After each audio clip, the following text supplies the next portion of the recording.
Hello అండి. అందరికీ hi. అందరూ ఎలా ఉన్నారండి? మీరందరూ చాలా బాగుండాలని మనస్ఫూర్తిగా కోరుకుంటున్నాను. డాబా మీదకి సగ్గుబియ్యం వడియాలు, గుమ్మడి వడియాలు పెట్టడానికి వచ్చాం. చూడండి ప్రకృతి ఎంత బాగుందో.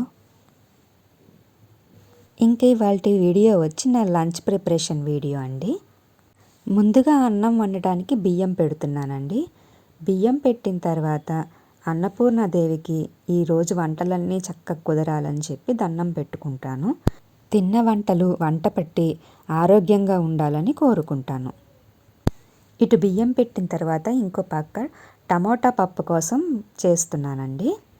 కందిపప్పు టమోటాలని కుక్కర్లో ఉడికించి తర్వాత అందులో చిటికెడు పసుపు, తగినంత సాల్ట్, పోపు వేశాను. ఇంకో పక్క బీన్స్ కట్ చేస్తున్నాను వేపుడు గురించి. బీన్స్ మన ఆరోగ్యానికి చాలా మంచిది. బీన్స్ని మన ఆహారంలో భాగంగా తీసుకోవడం వల్ల అనేక ఆరోగ్య ప్రయోజనాలు పొందొచ్చు.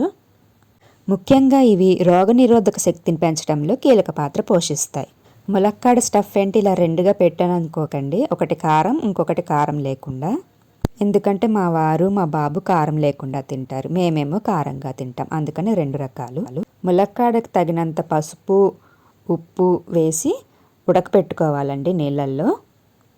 ఇంకో పక్క బియ్యం, ఆవాలు, జీలకర్ర, ఎండుమిరపకాయలు, వెల్లుల్లిని ఒక అరగంట పాటు నానబెట్టుకుని ఉంచుకోవాలి. తర్వాత వీటన్నిటిని మిక్సీ పట్టుకోవాలి. చాలా మెత్తగా గ్రైండ్ చేయాలండి, కొంచెం బరక కూడా ఉండకూడదు. ఈ మిశ్రమంలో తగినంత సాల్ట్ కలుపుకోవాలి. ఈ మిశ్రమాన్ని ఎంత మెత్తగా మీరు రుబ్బుకుంటే అది అంత టేస్టీగా వస్తుంది. లేదంటే అక్కడక్కడ పలుకులుగా తగులుతుంది, బాగోదు. వీలైనంత మెత్తగా రుబ్బుకోండి. ఇందులో మనం ఉడకపెట్టిన ములక్కాడలను వేసుకుని ఇప్పుడు వీడియోలో చూపిస్తున్న విధంగా పెనం మీద వేసుకొని వేయించుకోవాలండి. వీటిని రెండు వైపులా తిప్పి వేయించుకోవాలి. స్టవ్ని హై ఫ్లేమ్లోను లో ఫ్లేమ్లోనే అడ్జస్ట్ చేసుకుంటూ చూసుకుంటూ వేయించుకోవాలి, మాడిపోకుండా. తగినంత నూనె వేస్తూ వేయించుకోవాలి. ఈ ములక్కాడ స్టఫ్ని ఈ విధంగా ఒకసారి చేసుకుని ట్రై చేయండి, చాలా టేస్టీగా ఉంటుంది. ఒకసారి కనుక మీరు ఇలా చేసుకుని తిన్నారంటే మరి ఇంక వీటిల్ని వదిలిపెట్టరు. ఈ ములక్కాడ స్టఫ్ని మళ్ళీ తినాలనిపిస్తుంది, అంత టేస్టీగా ఉంటాయి. ఒకసారి ట్రై చేసి ఎలా వచ్చాయన్నది నాకు కమెంట్ బాక్స్లో చెప్పండి. మునక్కాయలు, మునగాకుతోటి చాలా ఆరోగ్య ప్రయోజనాలు ఉన్నాయండి.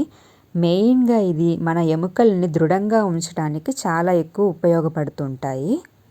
మునగను తరచూ తీసుకోవడం వల్ల మొటిమలతో పాటు ఇతర చర్మ సంబంధ వ్యాధులన్నీ తొలగిపోతాయి. అంతేకాకుండా ఈ మునగ గ్లూకోజ్ స్థాయిని కరెక్ట్గా ఉంచడంలో, బ్యాలెన్స్ చేయడంలో సహాయం చేస్తుంది. సో డయాబెటిక్ వాళ్ళకు కూడా చాలా మంచిది.